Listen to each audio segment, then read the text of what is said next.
What is up, Impact Heroes? Welcome back to the show. I'm your host, Rick Ornelas. Thank you for spending some time with us today because we know time's a valuable resource and we're going to make it worth your while. I appreciate each and every one of you, not just for listening, but for who you are.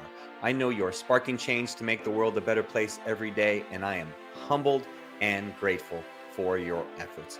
It takes all of us doing our part to spread positive change, and that's what this show is all about. Motivating you with stories of struggle, courage, and hope to empower you to make a difference in your life and the lives of others. Hey, hero community. We are looking to feature more amazing social impact heroes on our show, and I'll bet all you listeners out there know a few that deserve to be recognized. If you or anyone you know should be on our radar, then you absolutely have to nominate them to be an iSpark Change social impact hero. Just click the link in the show notes below to help us find out about more people that are doing great things. Welcome back, Impact Heroes. I'm excited for another episode where I get to share a little about my thoughts and what has shaped me into who I am today. As I always say, it's our stories that connect us. So each month I share a bit more of my story in the hopes that you can relate to it in some way and it can help you open up and share with others. So I'm going to be as authentic and vulnerable as I always am. And I do this because I want it to help you feel comfortable and I want it to help you feel safe so you can share more of yourself with the world, because we all need connection, especially now more than ever. And it's by opening up our hearts to one another that connection becomes really strong and really beautiful. So today I'll share a little bit more about my past and some things that I have learned in my journey.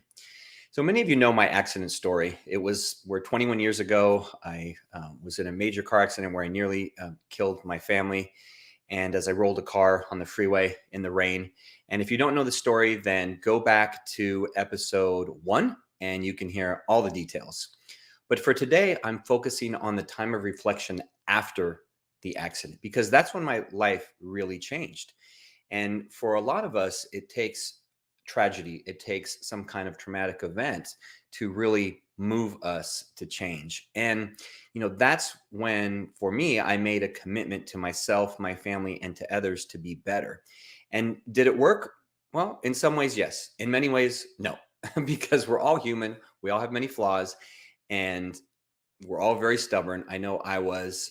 I know, whether it was stubbornness or arrogance or anger or fear or jealousy or, being judgmental, all those things stood in the way of me changing. And that's just the reality of how it was for me. And I'm as flawed as any of you listening, if not more so. And I think once we all realize that yes, we have our flaws. And as I've said before on this show, we're all flawed. We're all awesome. We're all flawsome. We're all beautiful in our flawsomeness. And when we embrace it and we can share it with others, that hopefully inspires us to do better.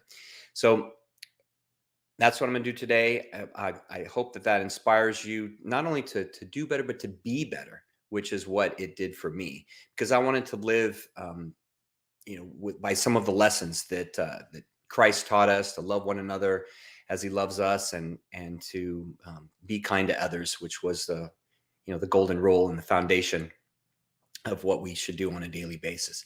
So I'm going to go through the list that I wrote all those years ago. And as I do go through the list, I want you to think about how you are doing with each one. And if you want, you can even rate yourself. Okay, you can rate yourself on a scale of 1 to 10 or A through F or however you want to rate yourself. But some way, just so you can know, okay, how are you doing with regards to living a life that you would be proud of, that your future self would be proud of, or the best version of yourself would be proud of, or if you believe in God or higher power, then how they would view you and if they would be proud of that version. So getting back to the list, when I went through a period of reflection after the accident, I wrote down what I called a to-do list for every day. And we'll put this in the show notes so you can see all of it and you can help reflect on these things for yourself. But this to-do list included things that I wanted to live my life by, things that I felt were important for changing who I was. Because as I said, I had a ton of flaws. I mean, I'd say more so than I have now, but I had a lot of flaws, and I wanted to be better. And this is how I wrote it. It was in no really particular order, I don't think, at the time that I wrote it. And they just came from the heart. So the first one, live and love in the moment. I realized in writing this that there were many times where I was either thinking about the past or focused on the future, and I wasn't focused on the present. So, living in the moment. Number two, cherish every second of every day, of every week, of every month, of every year. And notice that I didn't just include every day or um, every hour, but literally that every every second, that every second counts, every second matters. Because what I realized is you never know, in the blink of an eye, in any split second, your life can change. It can be changed for the good or change for the bad. And so you want to cherish all of those moments. Live like it's the last day of your life, because it very well may be.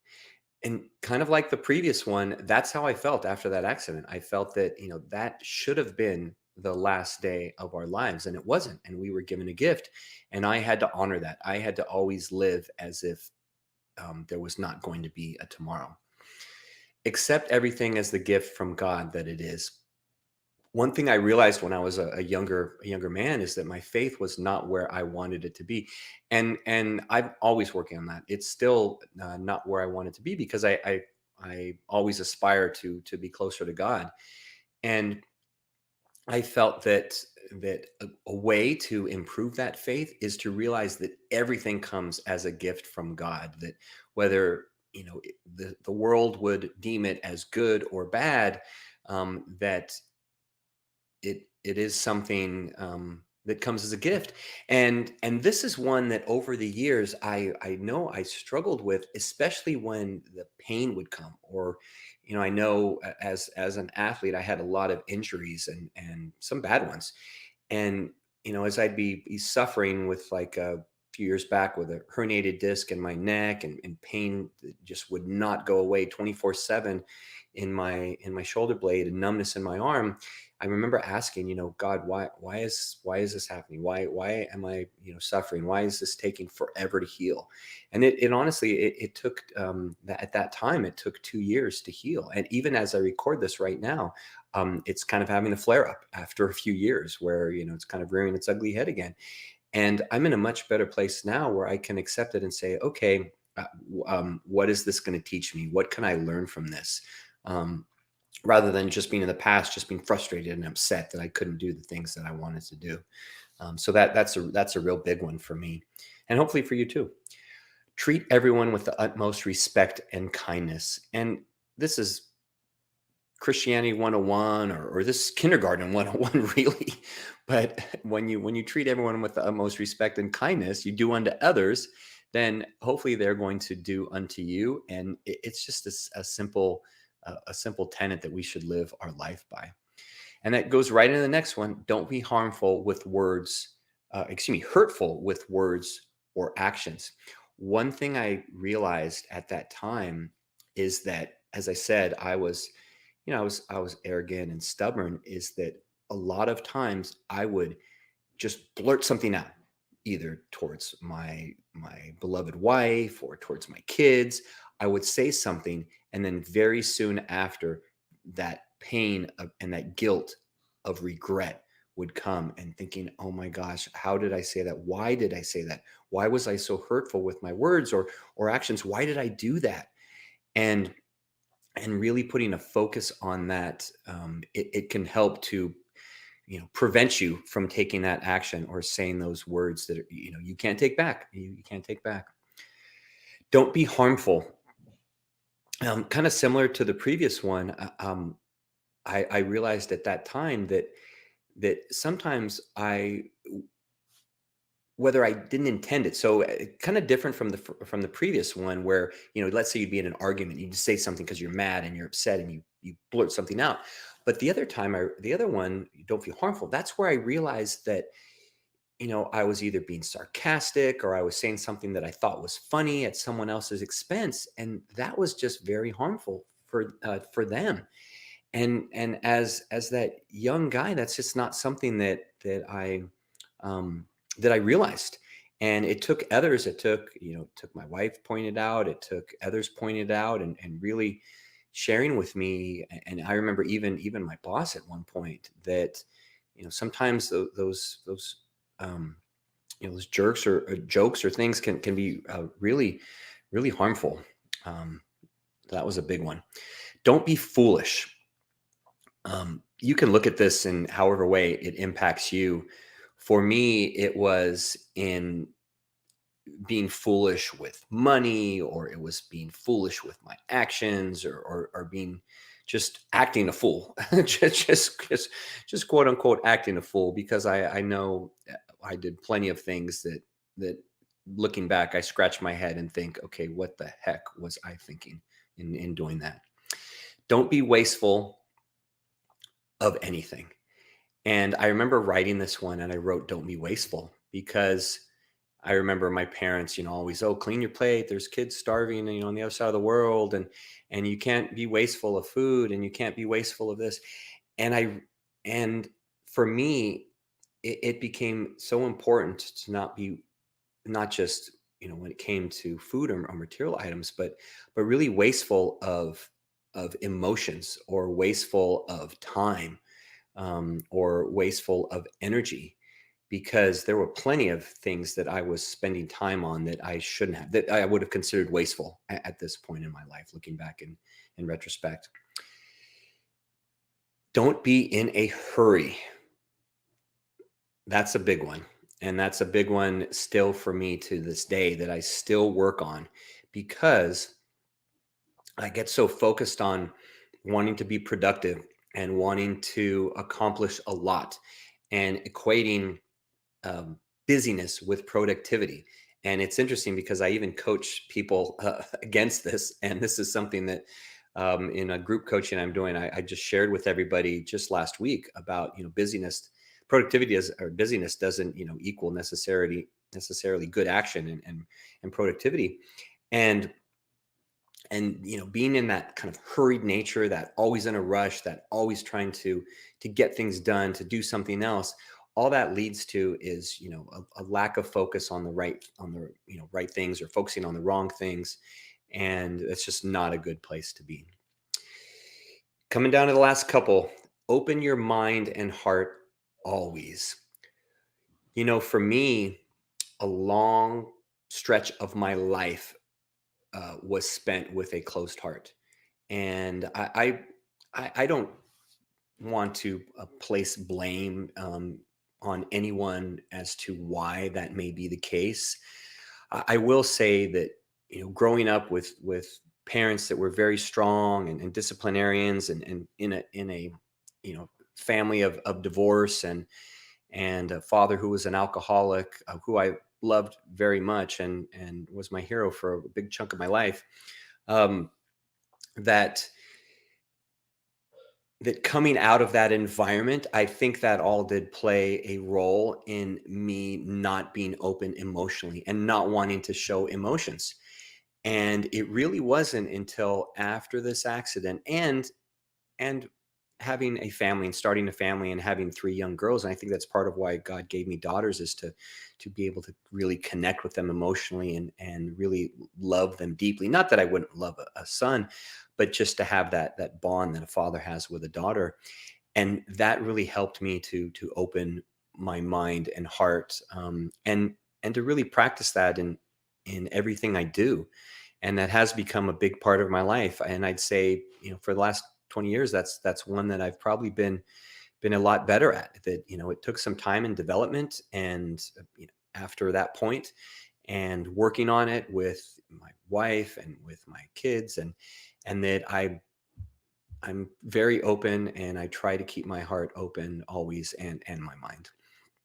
And the last one, be yourself. And I think I ended with this one because in doing the other, in doing the rest of them, I did not want to um, pretend to be someone that I wasn't. And I didn't want to pretend to, you know, be accepting things as a gift if I didn't really feel it in my heart. And I felt it was important to just be myself and and grow into the person that I wanted to be.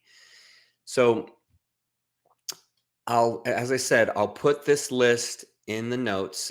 For those of you that don't know, this list was the foundation of the lessons for 12 Hours of Heaven, Lessons for a Better World, my book.